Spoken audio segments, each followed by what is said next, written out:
يا سلام على حفلتنا أمروا ربي بارك فيها يا سلام يا سلام يا سلام لا كلام ودي فرحتها.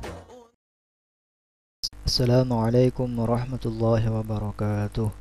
Bismillahirrahmanirrahim. Alhamdulillahirabbil alamin.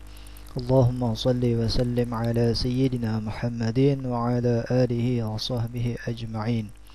Kembali lagi dalam pembelajaran pendidikan Pancasila dan Kewarganegaraan kelas 5 Ula Pondok Pesantren Salafiyah Darussalam Martapura, yang mana pada hari ini kita akan membahas bab 3, yaitu memahami kebebasan berorganisasi. Nah, mungkin kalian sudah pernah mendengar yang namanya organisasi. Baik, kita awali pembahasan kali ini dengan pengertian organisasi.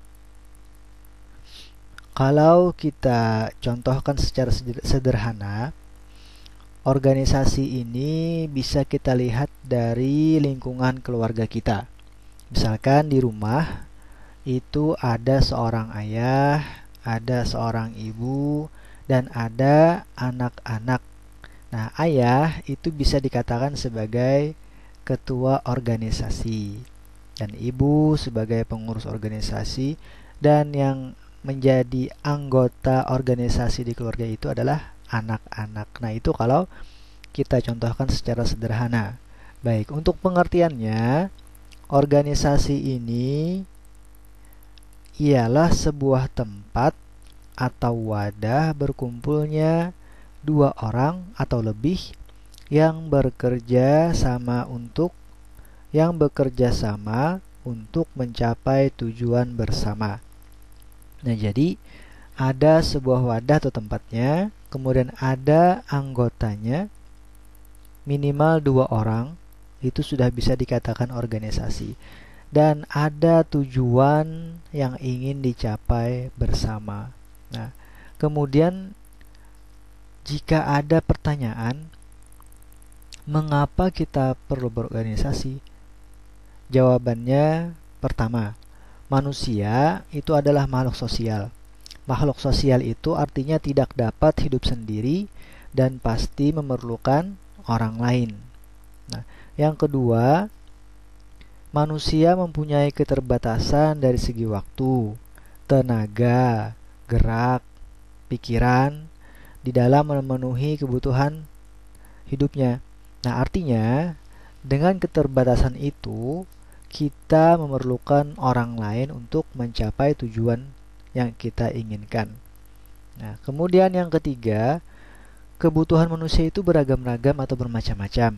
Nah, sehingga kita perlu berkumpul dengan orang lain yang mempunyai kebutuhan atau mempunyai tujuan yang sama dengan kita. Nah, dengan begitu, tujuan yang sama tadi akan mudah tercapai jika kita capai atau kita usahai dengan bersama-sama. Nah, itulah beberapa alasan mengapa kita perlu berorganisasi. Nah, kemudian setiap organisasi itu pasti mempunyai unsur-unsur yang ada di dalamnya. Nah, di sini sudah jelas unsur-unsur organisasi itu ada 3 macam. Yang pertama tujuan, yang kedua anggota, dan yang ketiga struktur. Nah, yang pertama kita bahas adalah tujuan. Nah, setiap orang tadi kan dikatakan memiliki tujuan yang bermacam-macam. Nah, untuk itu, supaya tujuan tersebut dapat tercapai dengan mudah, maka memerlukan yang namanya anggota yang sama-sama memiliki tujuan yang sama tadi. Nah, kemudian supaya tujuan ini dapat tercapai, maka diperlukan yang namanya struktur untuk mengatur organisasi tersebut. Nah, kemudian dalam hal berorganisasi ini, Indonesia itu sudah mengatur di dalam Undang-Undang Dasar 1945 pada pasal 28E ayat 3 yang berbunyi, Setiap orang berhak atas kebebasan berserikat, berkumpul, dan mengeluarkan pendapat. Nah, jadi kalau kita ingin membentuk sebuah organisasi itu sudah diatur oleh pemerintah Indonesia dalam undang-undang ya.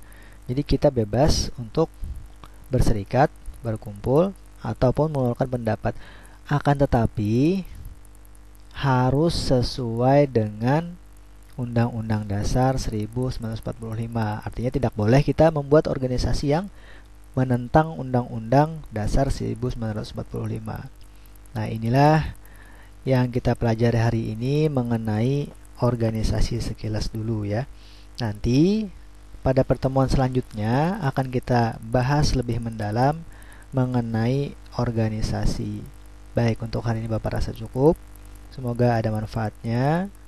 Jangan lupa dicatat di buku tulis kalian. Untuk hari ini Bapak akhiri dengan ucapan Assalamualaikum warahmatullahi wabarakatuh. يا سلام على حفلتنا قمر